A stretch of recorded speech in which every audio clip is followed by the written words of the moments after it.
What if your simple trip to the bathroom put your life at risk? What if, as you sat down, you knew you could be attacked by a rat, a snake, or worse, pushed into the dark to drown in sewage? What if, with every breath, you inhaled poisonous gases capable of exploding and burning your body? What if, in a place where there should be privacy, you were forced to expose yourself side by side with strangers, while stares and insult graffitied on the walls surrounded you? You'll be shocked to discover that in ancient Rome, the simple act of using a latrine was a disgusting, risky, and downright disturbing experience. Get ready. Today, you'll delve into the horrors of Roman public restrooms and discover details that few would dare to imagine. Imagine a space where your privacy simply didn't exist. In ancient Rome, going to the bathroom was a public, raw experience, almost an involuntary spectacle. Latrines were large stone rooms with rows of perfectly aligned seats, with no separation between them. Men and women sat side by side, performing their most intimate needs while chatting casually, exchanging jokes, or discussing the day's business.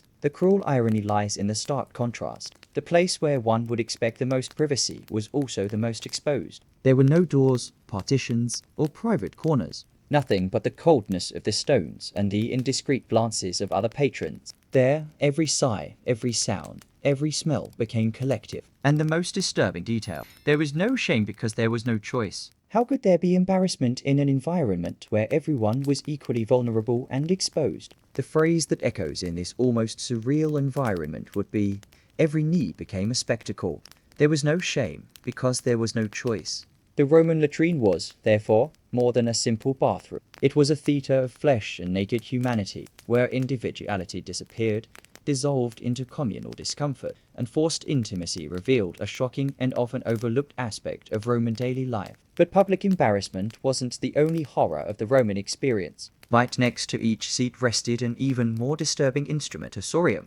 It's a sponge tied to a long wooden handle, submerged in a bucket of water mixed with vinegar. Sounds simple. Now imagine the disturbing detail. This same sponge was used by everyone. There were no individual utensils, no distinction. After use, the tersorium was simply returned to the communal bucket and awaited the next visitor. The inevitable reflection arises. Imagine not just sharing space, but literally sharing the last vestige of another body. An involuntary and grotesque communion that lays bare the lack of concepts of individual hygiene in ancient Rome. It was common to think that the vinegar in water would be enough to sanitize that repeatedly used sponge, but in practice, the tersorium was a constant vector for the transmission of diseases and infection. The idea of cleanliness in that context became a dangerous illusion. Each gesture of those who took the tersorium carried a dose of silent courage. It was the acceptance of an involuntary social pact with the filth of others, a daily ritual of survival amid the normalization of the unusual. But if the sharing of the tersorium already sounded disconcerting, what can we say about the state of the ground itself beneath the feet of those who dared enter there? We have reached the eighth horror. It was impossible to find a dry floor in Rome's public latrines. Urine, dirty water, and organic matter accumulated in constant puddles, creating a damp and treacherous surface. Every step was a risk. The sensation described by some scholars is almost poetic in its repugnance. Stepping there was like entering an invisible swamp, a sea of human waste that never dried up. The sound of conversation and laughter mingled with the splashing, as no one seemed to mind. It was as if, for the Romans, this unsanitary environment was just another trivial detail of everyday life. Perhaps the most shocking detail is this. They ignored the constant presence of that nauseating humidity, continuing their animated conversations while the liquids dripped at their feet. The normalization of this contaminated environment reveals an almost unimaginable aspect of Roman social life. But the horrors weren't just on the floor or in the shared objects. They were also on the walls surrounding those patrons. In the seventh horror, we find the scatological graffiti. The walls of Roman latrines were veritable murals of insults, obscenities, and curses hand-engraved. Anyone who sat there was surrounded by repulsive drawings and phrases, explicit, raw, and unrestrained mockery. Some graffiti directly named people, accompanied by insults that transcended any notion of respect or privacy. The atmosphere, already suffocating with filth, took on even more psychological weight. The walls seemed like a dark mirror of the Roman soul, revealing the most obscene and voyeuristic aspects of contemporary society. As they went about their business, men and women read detailed, graphic insults that revealed secrets, betrayals, and vulgarity, perpetuating a cruel cycle of exposure and ridicule. It was as if even the stones were mocking those who entered. The latrines became not only a place of physical discomfort, but also an oppressive space for the mind, where the gaze of the one who carved those words seemed to still watch. If the walls were already a spectacle of mockery and cruelty, the physical environment of the latrine held an even deeper horror: complete darkness. In the sixth horror, we plunge into the dark hell that these buildings were.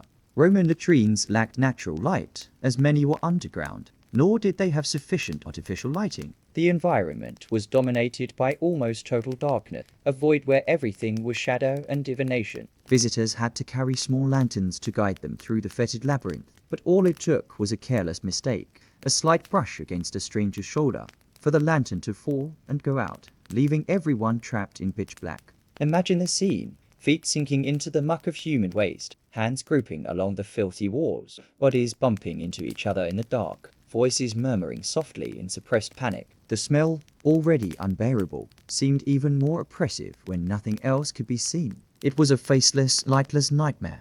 Each visit to the Roman bathroom was also a journey through an environment of psychological terror, where the darkness heightened the feeling of vulnerability, making everything even more distressing and claustrophobic. But not even darkness was the worst enemy of those who entered those latrines. In the fifth horror, we find a detail that borders on the unimaginable: the unexpected invasion of living creatures. Rats and snakes not only infested the surrounding area, they literally emerged from the depths of the latrine. The hole through which the user sat was a direct connection to the underground sewage channel, an open path for any creepy crawly creature to emerge unexpectedly. Historical accounts describe sudden attacks, when a hungry rat or even a snake would slither out of the hole and bite the unfortunate person sitting there. The psychological terror of knowing something could emerge at any moment made the simple act of using the bathroom an exercise in extreme courage. Sitting on the latrine meant facing the unknown. There, threats came from below, and there was no way to predict what would emerge. It was a moment of ultimate vulnerability, a silent fear shared by everyone, but never openly discussed. The idea that an animal could come directly from the sewer to attack reinforces how hostile, unhealthy, and risky that space was. A routine act transformed into a daily test of endurance and bravery. But even those who could endure the darkness and the dangers of the depths faced an invisible and silent enemy. In the fourth horror, the air itself became a deadly threat. Inside Roman latrines, the accumulation of organic matter and the constant fermentation of waste created an environment saturated with dangerous gases. Methane and other toxic vapors filled the space, making every breath a risk. And there was an even more terrifying detail: these gases, when present in sufficient quantity, could spontaneously explode. Reports describe cases where simple visitors to the latrines were surprised by small explosions, which not only spread fire and dirt, but also seriously injured those inside. Imagine the tragic irony of entering to perform a basic function and emerging with burns all over your body, the victim of a silent and unpredictable combustion. The most ironic thing of all is that living with these conditions gave rise to the famous Roman expression, pecunia non olet, money doesn't smell, coined when they began charging fees for using these latrines, even though the environment was absolutely unbearable. It was a space that not only exposed people to physical filth, but also confronted them with the invisible danger that lingered in the air, threatening to turn a simple moment of relief into tragedy. And if the poisonous gases weren't enough to discourage any visitor, there was the cruel final ritual of every visit to the Roman latrine. In the third horror, we find the so-called reverse cleansing ritual. The Romans didn't use paper towels or towels. Instead, they reverted to the infamous tassorium,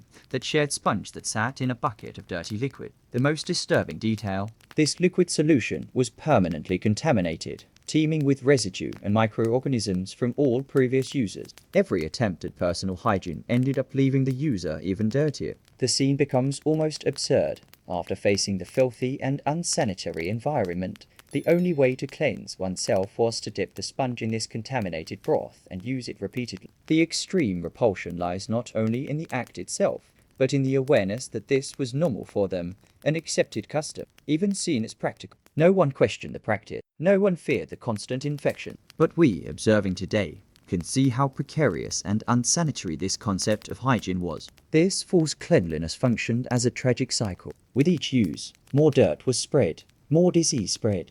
The Roman bathroom was thus a cruel paradox. The more people tried to clean themselves, the more exposed and vulnerable they became. But if all of this already seemed unbearable, there was an even quieter and more devastating horror hidden within these latrines. In the second horror, we discovered that these toilets functioned as veritable pest incubators. The combination of constant filth, humidity, and ideal breeding conditions turned every latrine into a hotbed of disease. Intestinal worms, dysentery, typhoid fever, and other infections proliferated, making the simple act of using the bathroom a health precaution. The image is unsettling. Entering a Roman bathroom could mean not emerging alive for days. The environment, saturated with pathogen, ensured that any contact with surfaces or the infamous tossorium was practically a sentence of illness. The contrast with our modern bathrooms is stark. Today, sterile and sanitized bathrooms seem like a given, but for the Romans, this was simply the natural course of things. They accepted that getting sick was part of life and didn't even understand the connection between those filthy latrines and the diseases that ravaged the population. The latrine, therefore, was more than an unsanitary place. It was an epicenter of contamination and suffering, a space where daily hygiene intertwined with the inevitable spread of plagues that ravaged ancient Rome. And finally, we come to the supreme horror, the one that crowned all previous repugnances. In the first and most disturbing of horrors, Roman latrines revealed their darkest face, the latrine of death. These unsanitary places served not only for physiological needs, but also as settings for silent murders and hidden execution. Actual cases were recorded of people being pushed by surprise, in the dark, directly into the depths of sewage channels, where they drowned in human waste. Imagine the terror.